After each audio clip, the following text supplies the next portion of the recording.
From the streets of Stockton, where opportunity is often limited and the odds stacked high, one rapper's story has captured the essence of struggle, survival, and the pursuit of a dream. Welcome to In the Mind of Bands. Don't forget to like this video, drop a comment of who you want us to break down next, and subscribe for more content. Bands, a name that has become synonymous with raw, unfiltered street tales. A reflection of the trials and triumphs of a young man rising from the harshest parts of Stockton. Band's early life was shaped by the gritty realities of the city. Bands was introduced to hardship from a young age. Stockton, while often overshadowed by larger cities like LA and the Bay Area, has a deep-rooted culture of street life. And that was where Bands would begin his journey. A months-long gang sweep in Stockton leads to more than 30 arrests. Police dubbed it Operation Kryptonite Takedown. After serving 55 search warrants, investigators arrested 34 suspected gang members. Charges range from assault to gun trafficking to EDD fraud. Police also seized cocaine, meth, and $40,000 in cash. Stockton police are investigating a shooting that killed a 28-year-old man. The victim was found just after 5:30 last night near 7th Street and Nightingale Avenue. Bands, born as Reinico Flores on January 30th, 1999, was no stranger to the difficulties that many inner-city kids face. With a family trying to make ends meet and a neighborhood overwhelmed by violence, drugs, and a lack of resources, the streets were both a teacher and a trap.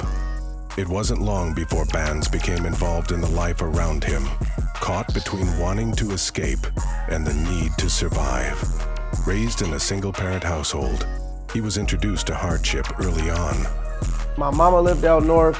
We were just always sneaking our way and going and maneuvering our way out south and just doing like little that we just doing and running around with my cousins and making my folks. And some of the niggas really ain't my cousins, but they just my niggas since kids. So we look at each other like family.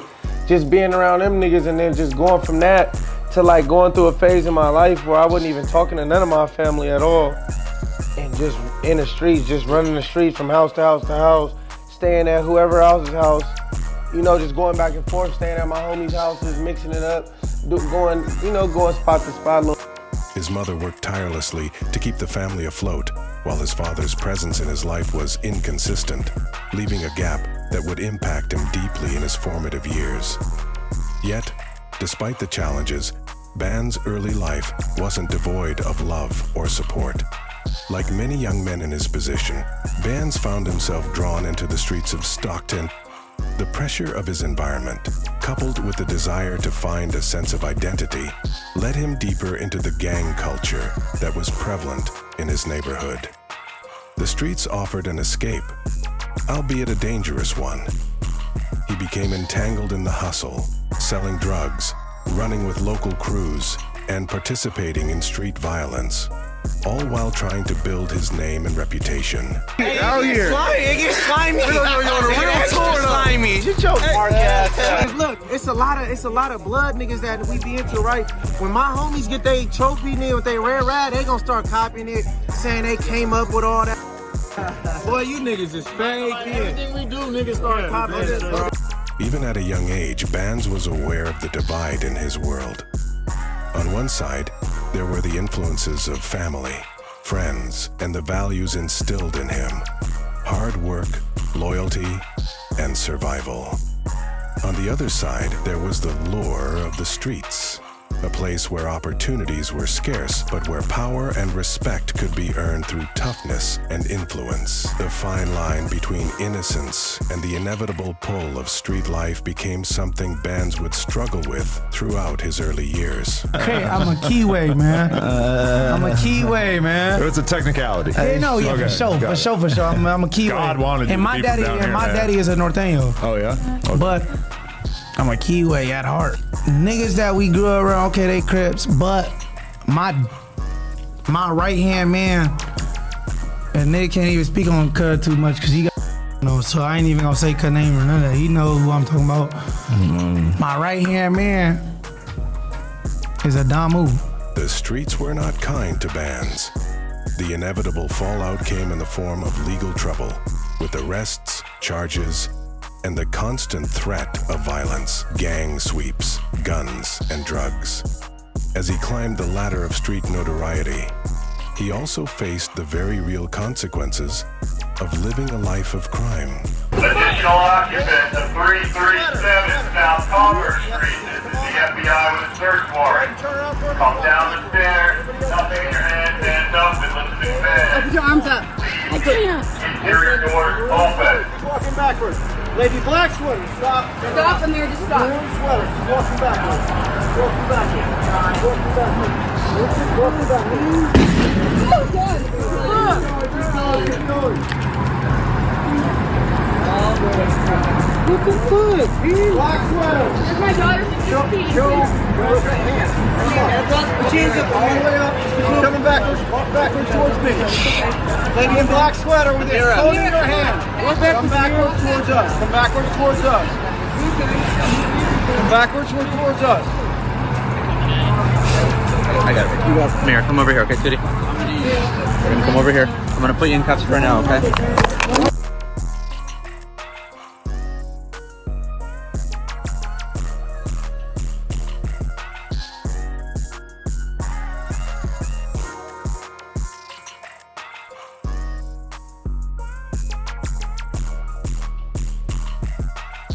The Stockton Police Department and ATF Task Force been conducting a complex investigation into a local gang here in Stockton. Wednesday, they executed a search warrant that included 12 different areas in Stockton.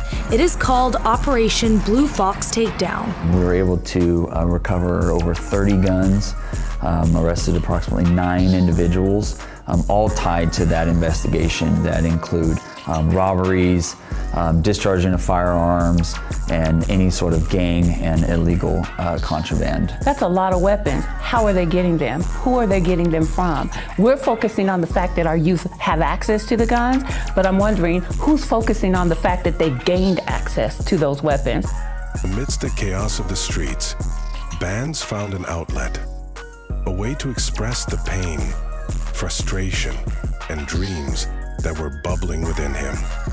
Music, particularly rap, became a way to communicate with the world around him. At first, it was just a hobby, a way to cope with the harshness of life. But over time, it became his escape, a lifeline that would eventually pull him away from the grip of street life. The phrase, lifetime family, has been used a lot more than the streets recently. His music was grounded in the streets he came from, but it also reflected the aspirations he held. The desire to rise above it all, to escape the cycle of violence and incarceration, became a central theme in his music. His storytelling style, gritty yet introspective, captured the attention of listeners in the broader West Coast rap scene. With his unique blend of street authenticity and raw lyricism, bands started gaining traction in the local Stockton rap scene. His singles began circulating, and his following grew after dissing Stockton rapper Bkandzmb3z with single The Real Boogeyman. J-Bo used to call from the halls and tap in with niggas. Hey, Ben. I heard you goddamn with you whooping the county. Like, with you, I'm here with Nana. We just beat up with you from out west. We just did this, we just did that. Like, for one, it's no structure. For two, niggas like, nigga, fuck you. Look though, even with all that going on, even with it being this wide, Papa Fly always kept the mob in place. One of the most talked about conflicts in the Stockton rap scene in recent years is the ongoing tension between bands who is affiliated with the Flyboys and the rap collective EBK. You gonna lie, yeah, it was all one. We niggas be out there getting money, all this shit, you feel me? And then, like you said, like, you know, like how shit happens. The older niggas go to jail, you know, niggas disappear, the structure get lost, you feel me? So, and then that's when it just picks up from there. It could be anybody. It could be a little 14-year-old nigga, he done did this and that. Now he the one's making the shots. And then he'll have all these niggas under him.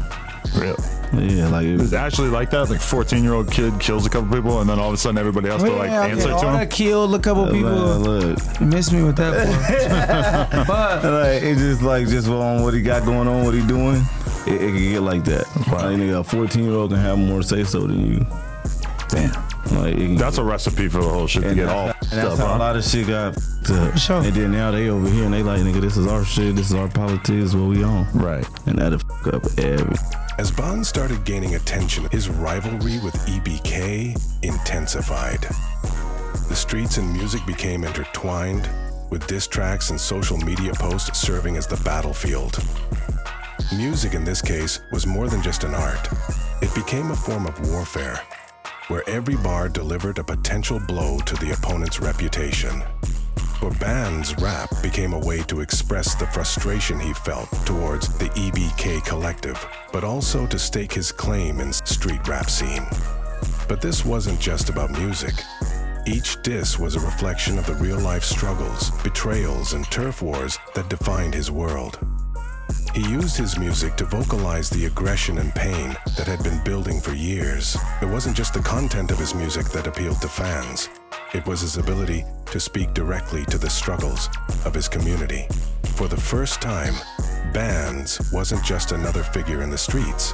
He was an artist. Someone telling the story of his life, ops, his pain, and his dreams. Over the next few months, Band's rise in the rap game was marked by independent releases and hard work. His music, laced with the sounds on the West Coast, caught the attention of not only local fans, but also industry figures who saw potential in him. Yet, despite the growing success, he remained rooted in his city, struggling with the dualities of street life and his music career. Despite his growing success, the shadows of the streets continued to loom over him. The music career he had worked so hard to build was at odds with the life he still found himself trapped in. As bands began to find more recognition, he also found himself facing more threats, legal issues, and constant battles to stay out of jail. He most recently been arrested for a 2019 murder in Stockton. Stockton Police Department released a press release that says, on June 26, 2019, at approximately 12:01 p.m., officers responded to the 1900 block of Comstock Drop on a report of a person shot. Officers arrived on the scene and located a 22-year-old male victim suffering from a gunshot wound. The victim was transported to an area hospital, where he later succumbed to his injuries. SPD homicide detectives responded and assumed the investigation. Arrest update. Detectives have continued to conduct extensive follow-up investigations since the homicide occurred in 2019. On January 11th, 2025, the Stockton Police SWAT team served a search warrant in Lodi, CA, and arrested Reinico Flores, 25, without incident, in connection to the 2019 homicide. Flores was booked into the San Joaquin County Jail. This remains an ongoing investigation. Despite the growing success in his music career, Bands has found himself at a crossroads. Currently facing serious legal charges, he is caught in the fight of his life. The case that has kept him behind bars is one that threatens to undo everything he's worked for: his freedom, his music career, and his future. What is known is that Bands is accused of serious charges, the ramifications of which could keep him locked away for years. Stan's current legal battle is a reflection of the harsh realities that many young colored men face in the system. For someone who has worked hard to escape the street life and build a future in music, the fight for justice is more than just about legal freedom. It's about breaking the cycle. Despite the challenges he faces, Band's story is far from over. His music, his life, and his resilience continue to inspire those who understand the struggle. From the streets to the stage, Bands represent the fight for freedom, the fight for change, and the pursuit of something greater. His journey is still unfolding, and the world is watching. Welcome to In the Mind of Bands. Don't forget to like this video, drop a comment of who you want us to break down next, and subscribe for more content.